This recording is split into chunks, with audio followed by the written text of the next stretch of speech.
Bonjour tout le monde, c'est Azemka qui vous présente le deuxième épisode des infos d'Azemka. Donc aujourd'hui, 19 mars 2021, j'aurais pas le choix de vous faire une section qui s'appelle Les oubliés, car en faisant mes recherches, il y a plein de choses qui arrivent. Et puis, étant donné que c'est tout nouveau, deuxième épisode, j'aurais pas le choix de vous refaire un petit topo un peu du début du mois de mars.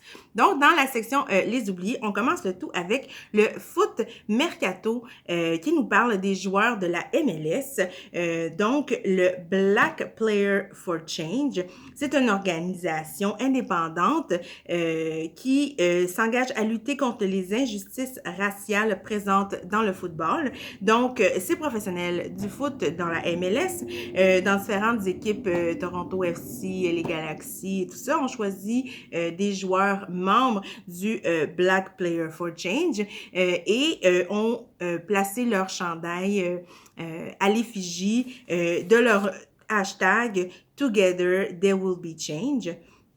Donc, 8 chandails qui représentent l'année 2020 pour ces joueurs-là. C'était une loterie qui a terminé le 7 mars, pour que les fans puissent se procurer ces chandails-là. Donc, si ça vous intéresse, peut-être écrire à la MLS pour peut-être qu'ils puissent agrandir la période à laquelle ces chandails-là sont disponibles. Et puis peut-être un joueur de l'Impact.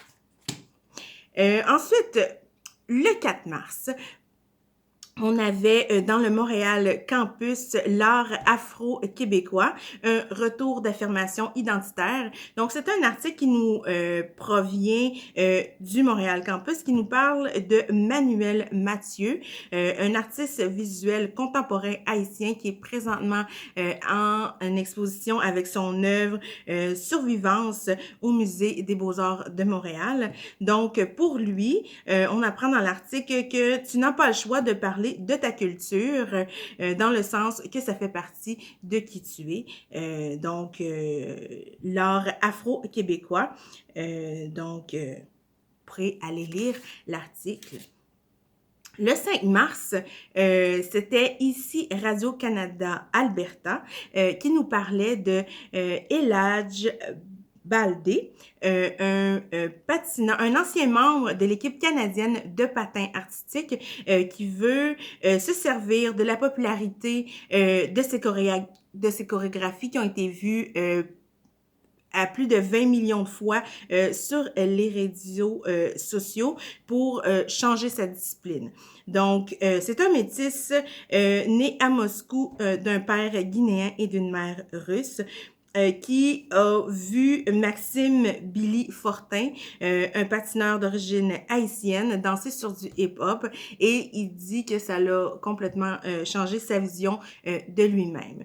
Donc, on peut voir Eladj Baldé là, dans ses vidéos faire des flips à la Soraya Bonali, cette patineuse noire française qui avait brisé plusieurs barrières à l'époque. Donc, vous pourrez aller lire cet article dans ici Radio-Canada Alberta. Ensuite de ça, toujours le 5 mars, dans la presse cette fois-ci, on nous parle de Nathalie Hamel-Roy qui a choisi son équipe de tournage, de doublage, avec un grand souci de diversité. Donc, on a plusieurs noms de la communauté d'artistes, acteurs noirs, à l'intérieur des comédiens qu'elle a choisis pour son doublage, dont Didier Lucien, Widmir Normil, Philippe Racine, Fayol Jean, donc des personnalités qu'on connaît ou qu'on connaît un peu moins ou qu'on connaît pas les noms, mais les visages. Donc, googlez-les, allez voir l'article de la presse en date du 5 mars. Le 5 mars toujours, Le Soleil avec l'AFP nous parlait de Maya Shaka, la première femme noire à faire partie de la liste des officiers de la NFL. Donc, elle n'a pas encore officié de match, mais elle est officiellement sur la liste. Donc, c'est le NFL qui l'a inscrit. Donc, la NFL a fait un petit peu plus de place là en 2015. On avait eu Sarah Thomas, première femme à officier. Donc, et puis je crois même qu'elle a officié lors du Super Bowl dernier. Et puis, bon, l'année prochaine, on aura Maya Shaka qui va faire partie de la liste officielle des officiers de la NFL, donc première femme noire. Le 8 mars, c'est un live Facebook qui nous faisait le cri de détresse de Mireille Njoumou, qui est malheureusement décédée le 9 mars dans des circonstances douteuse. On attendait un transfert. On avait vu l'activiste Anastasia Marcelin sur les réseaux sociaux taguer toutes les stations TVA Nouvelles, les députés, tout ça, en date du 10 mars. Mais c'est quand même CamerounInfo.net qui a sorti la nouvelle le 12 mars. Et puis ensuite, ça a été TVA Nouvelles et tout ça. Donc, on a appris cette nouvelle-là très durement. Ça a été un choc intense pour la communauté camerounaise. Et le Québec se souviendra de Mireille Njoumou. Donc, mes condoléances à la famille et aux proches. Ensuite, on va commencer avec les actualités un petit peu plus récentes, étant donné que le premier épisode, on avait fait jusqu'au 12. Donc, moi, je commence le 12.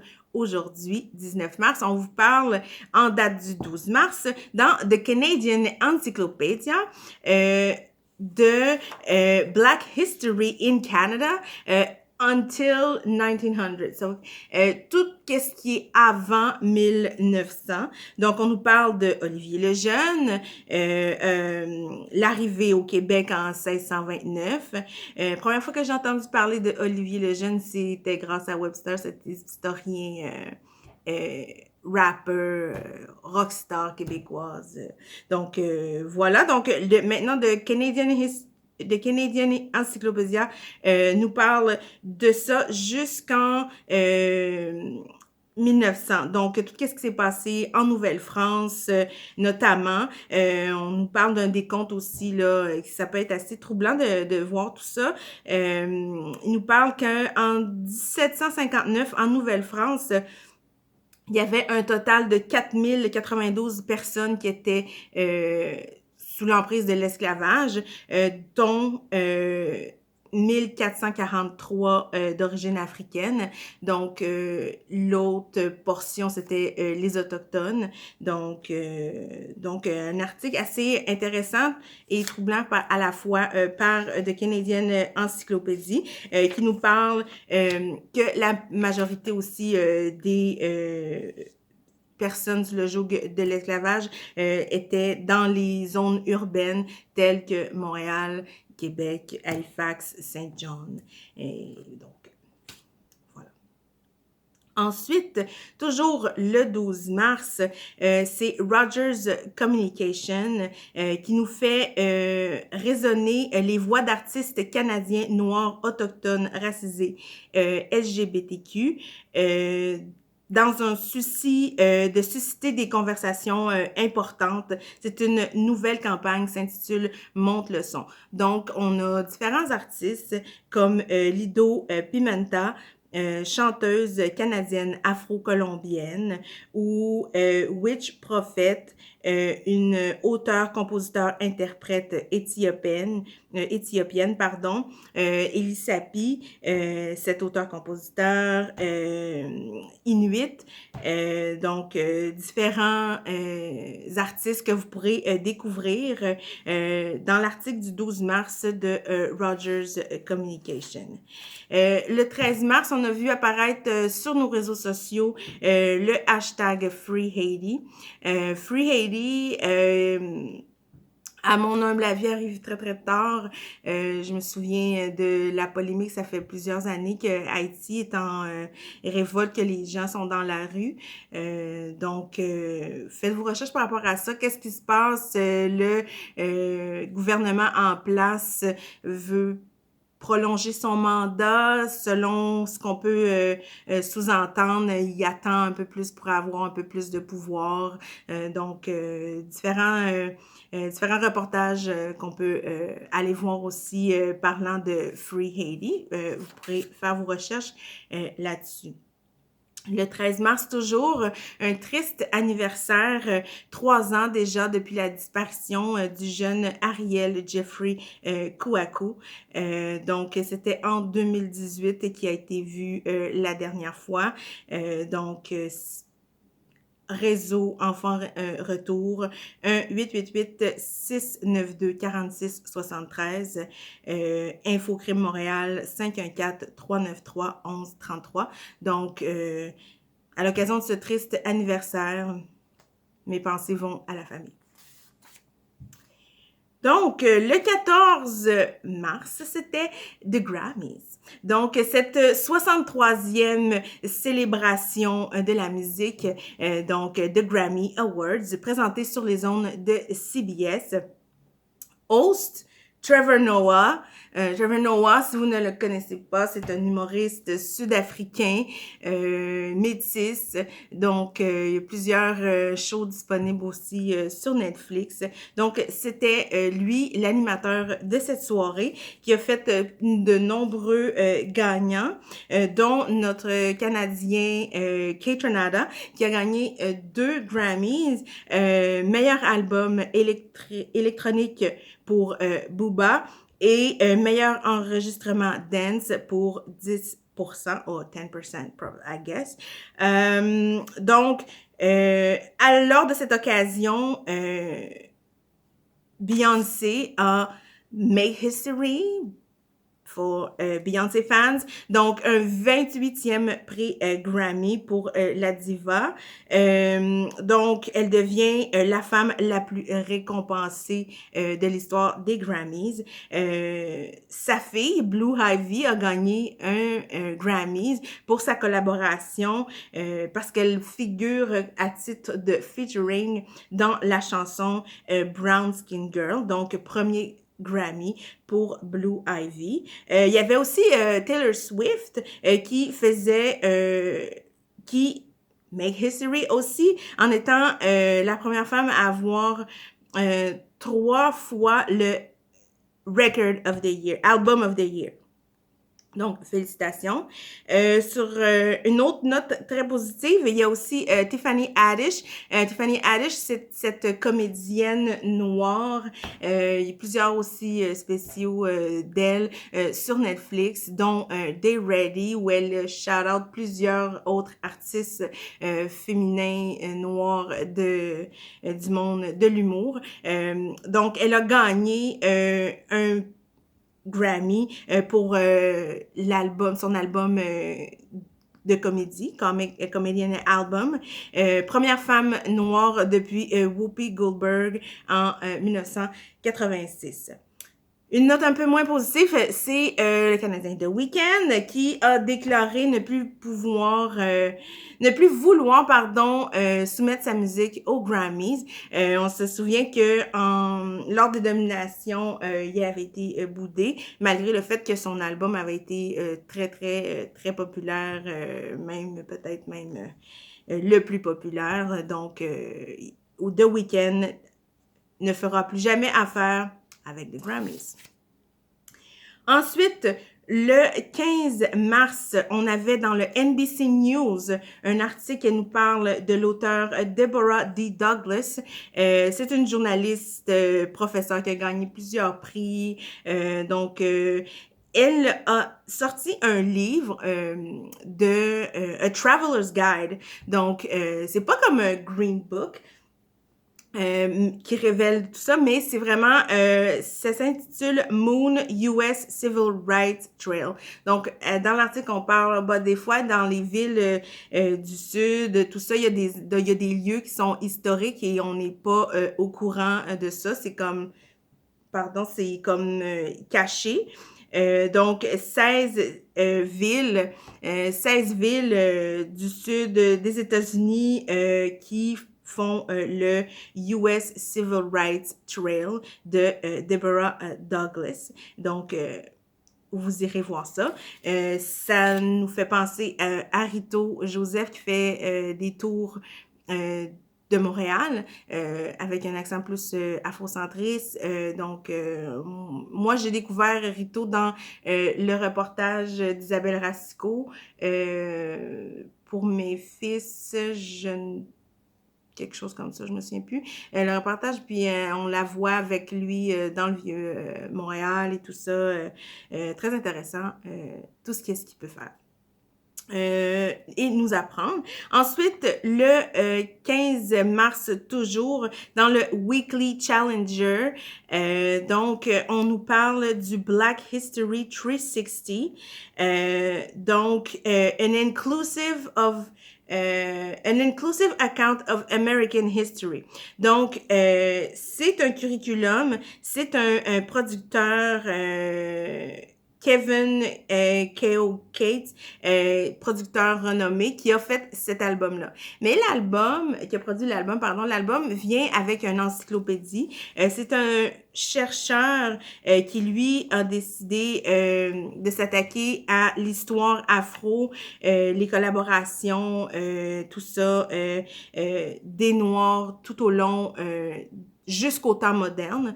Donc, pour répondre aux questions difficiles de racisme pour les professeurs de toutes ethnies différentes, pour aussi être capable d'être à l'aise dans un milieu très diversifié comme les nouvelles classes d'aujourd'hui le sont. Donc, c'est un cursus qui s'appelle Black History 365. Donc, un volet encyclopédie et un volet musical aussi. Donc, à découvrir. Ensuite de ça, nous avons dans le Capital Current Belleville Area, le 15 mars, un article qui nous parle de la jeune Rihanna Harris, 10 ans, qui nous parle qu'elle a écrit à son school board pour qu'il puisse inclure le Black History Month, le Pride Month et puis le Indigenous History Month dans le cursus scolaire.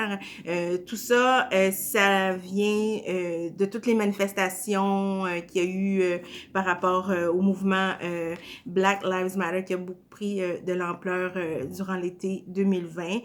On pouvait aussi voir la jeune Rihanna Harris lors des manifestations. Donc, vous pourrez aller lire cet article-là.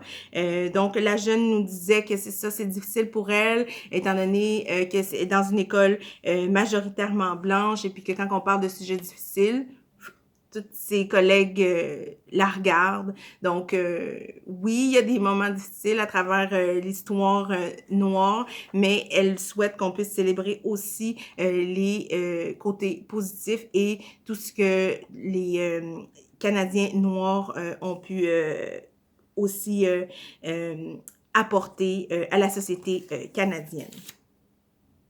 Le 15 mars, toujours, on pouvait lire la Nouvelle Tribune qui nous parlait de The Oscars. Donc, Viola Davis, qui devient la femme noire la plus nommée de l'histoire, donc avec 4 nominations. On se souvient qu'elle avait été nommée comme meilleure actrice second rôle pour Doubt et Fences, et puis meilleure actrice pour The Help, et maintenant Ma Rainey is Black Bottom.